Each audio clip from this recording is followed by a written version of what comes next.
Everyone goes, what? This is actually the castle where it was that was shot at, right? Yeah, Highclere Castle is my home. It's an extraordinarily beautiful early Victorian building. Same architect as the Houses of Parliament, that's why it looks a little bit the same there.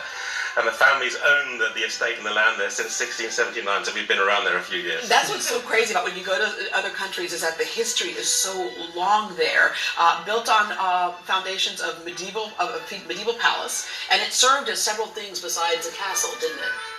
Yes, over the years, the castle's been extraordinary. And World War I, my amazing grandmother, Almina, Lady Almina, she was in the 5th Countess, she turned it into a fully operating hospital. And in World War II, it was a home for refugees from London. And because it's been a proper family home, entertaining people from all over the world, of statesmen and celebrities for many years. Queen Elizabeth II, 7th Earl was her reading manager. King George, King Edward.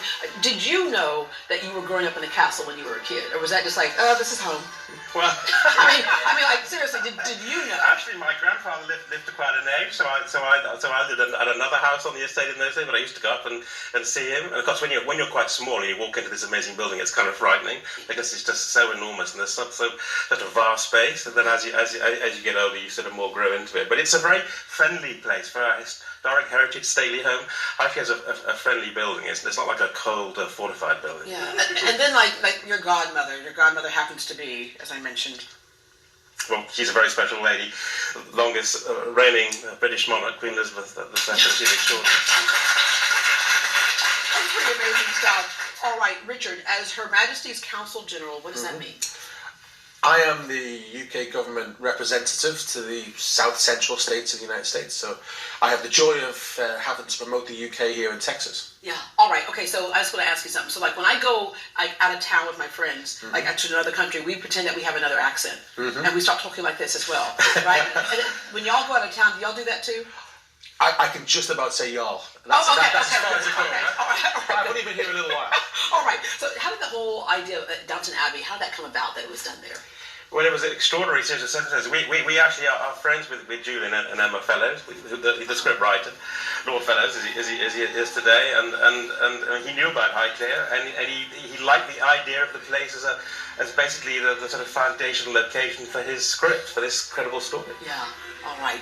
Richard, you mentioned that, kind of connecting the two countries and business-wise as well. And so we've got teacups this morning, but there's not tea that's in here. I have to admit, would you explain to people what's in the cup? Well, it looks like water from here, but I don't think it is water. I think it could be gin. Look, mine smells and tastes and looks different than yours. Because this is gin. All right, tell us about this endeavor right here. Well, I'll leave it to Lord Carnarvon's. Well, this is a very exciting idea from the provenance of the history of entertaining at Highclere Castle. The Highclere Castle Gin is launched in Texas in the goody-goody stores next week. So it's great to be here. Yeah, and there's a lot that goes into this. It's built on the foundations of the medieval palace there, but also just different aromas, different things, different. Yeah, when we had the idea of creating this product, we really wanted to make it sort of linked to the place. And we have a wonderful Victorian orangery full of citrus fruits, and then lavender, which goes back. These lavender beds go back to the medieval bishops of Winchester. And also we grow oats on the farm. Now that's a sort of strange product that you'd think might be for gin, but we experimented and put some oats in, which is normally for horses, and it really creams the taste. And when we were making this thing, we used to dry all these different little tiny fruits, like mini oranges and citrus and limes in the orangery. And we went backwards and forwards to the distillery, and finally we got the taste absolutely right. And you can smell it and you can taste it. I can taste that lavender and the citrus together, and it's really good. Well, we think it's a really smooth, beautiful, original, a bit of British high quality. Yeah, it's so smooth that I can have it at 9:52 in the morning. It's midday somewhere. It's the world just revolves and goes round and round, and a lot of times we are unaware of just the things that happen. And a lot of us, we go about our day-to-day life and don't understand really the amount of money, the amount of commerce, the amount of that impacts our economy, that relationship with England.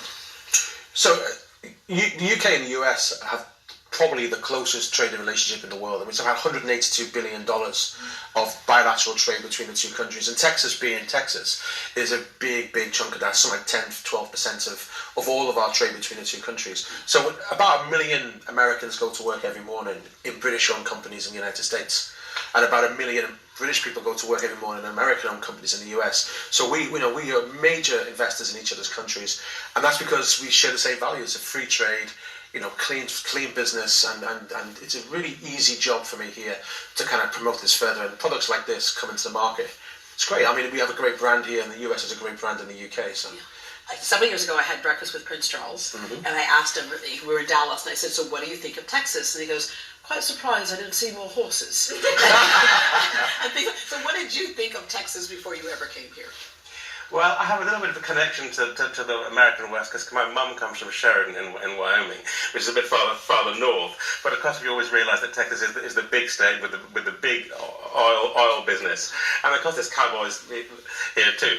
But of course, times have changed. Wait till rodeo time. Yeah, well, well, plenty for you at rodeo time.